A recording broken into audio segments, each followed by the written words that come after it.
Hello guys, welcome back to Foolish Engineers videos. We know that Opamp performs calculus operations. Last time we saw the working and design of an Opamp based integrator, which uses reactive components like capacitors. Just like that, today we'll see the other application, which is differentiator. So let's start.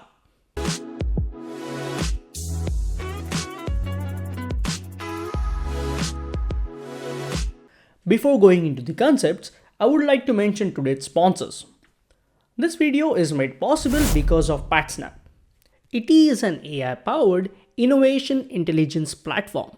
It is a very handy tool for patent research. We'll see about it later in the video. An operational amplifier as a differentiator is basically a high-pass filter. The differentiator is an inverse of the integrator circuit. It produces an output signal where the amplitude is proportional to the rate of change of the applied input voltage. If we consider the math, the output signal of the differentiator is the first order derivative of the input signal. For example, if the input signal is a ramp, then the output of the circuit will be simple DC. Similarly, if the signal is sinusoidal, then the output signal is also a sine wave but with the phase difference of 90 degree. When we give a triangular wave, it gives a rectangular output, and when we give rectangular pulse, it gives just spikes. The Opamp differentiator is an inverting amplifier which uses a capacitor in the series with the input signal. Now if the input is a DC signal, then this capacitor would act like an open circuit. So this circuit is considering that we are using an ideal op-amp where it has infinite bandwidth, infinite open loop voltage gain, infinite output impedance, zero output impedance and zero offset voltage, such things. But that's never true. We never get ideal op-amp in this world. It will always have some input and output impedance, finite bandwidth and definitely some offset voltage. Also, if the input signal frequency increases, the gain increases. So at some higher frequencies, the differentiator may become unstable and cause oscillations which will generate noise. So to avoid that, we should add a resistor in series with the input capacitor. Also a capacitor in parallel with the feedback circuit, and the non-inverting terminal is connected to the ground through a resistor, which provides input bias compensation, and the inverting input terminal is connected to the output through the feedback resistor. Before going forward, I would like to talk about our sponsors, Patsnap. This is their product Eureka, a tool which is specifically designed for the R&D folks like us to make IP related tasks easily accessible. It is an AI-powered innovation database platform. It uses its patent DNA technology to analyze patent documents and extract key technical insights in an easy to understand AI summary. It is basically a search tool to discover the latest invention and solutions over 187 million global patents and 160 million scientific publications. We can conduct multidimensional analysis on the technology areas to track trends and identify our competitors. This platform allows for collaboration between R&D and IP teams to validate ideas, review invention with visualization, and gain competitive intelligence to inform their innovation efforts. Well, that was just introduction. Let's jump onto the platform and see how Eureka works. This is the Patsnap Copilot, and we can ask any technical question related to our work. Here is an example. I will ask what are the strategies to improve switching frequency of the DC to DC converter without increasing switching losses of the MOSFET. And based on the patent database available in the Patsnap, it gives us multiple outcomes.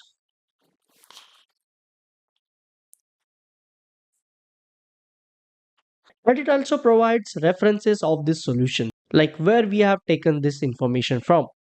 This is mild different from normal research that we do on ChatGPT or even on Google search. We'll take the same question and write it on Copilot as well as on ChatGPT. If we compare the results of both answers, we can see vast difference between them. ChatGPT provides generic answers and suggestions from a basic understanding. But on the other hand, Eureka shows different research papers. In this case, there are thousands of unique inventions on this topic. If that's not sufficient, we can select additional inspirations where we will get mind blowing but realistic solutions. For example, see, we can use artificial intelligence algorithms for adaptive switching frequency control in DC to DC converters. Pretty amazing, right? And here is more information on that. Next is creating our own technical paper. As we all know, creating a citation from scratch is a drag. So, Eureka's technical research report function helps us in writing reports in a few simple clicks. For example, I want to write a research paper on transparent solar panels and how can I increase its effective power. So, it will help me write by taking the references from 800 plus patents and 10 papers.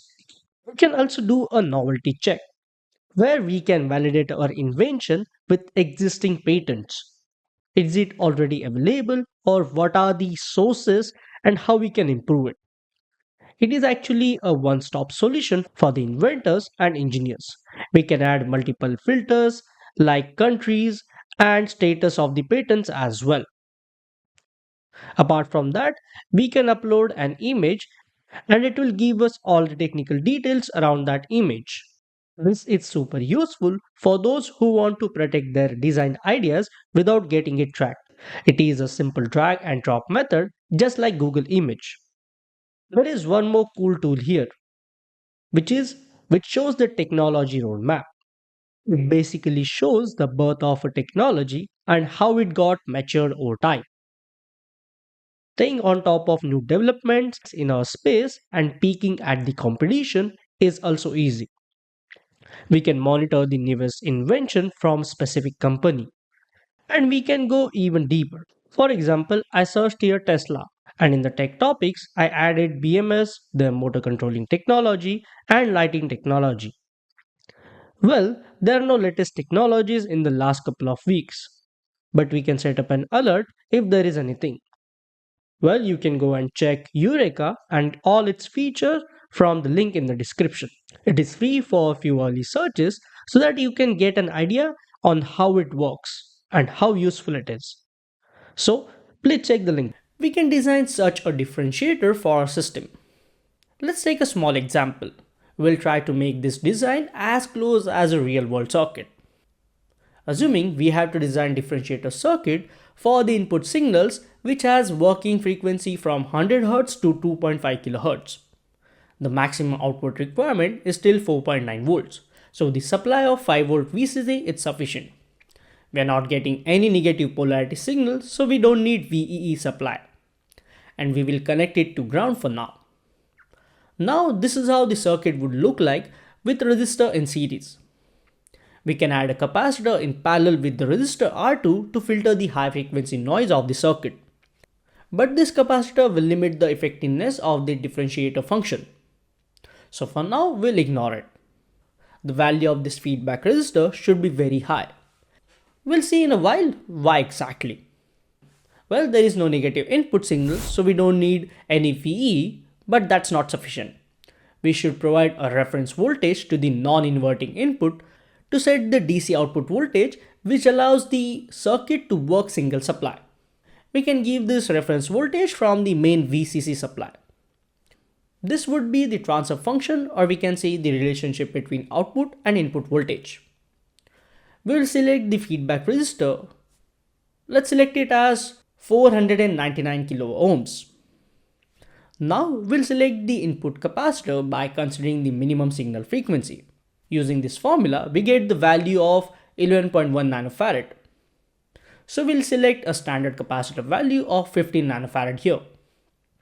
Now we can calculate the input series resistor by modifying this formula and using maximum operating frequency. From that we get the value of this resistor as 1 kilo ohms. Now we need to select an op-amp which has sufficient gain bandwidth product so that the circuit would be stable. To calculate the minimum required gain bandwidth product for the design, we can use this formula. So the required GBP will be 5.3 MHz. So we'll choose TLV9061 IC from TI, which has a gain bandwidth product of 10 MHz, which is sufficient. Now, if we still want to add a feedback capacitor in parallel with the resistor, then we should know the cutoff frequency of the circuit.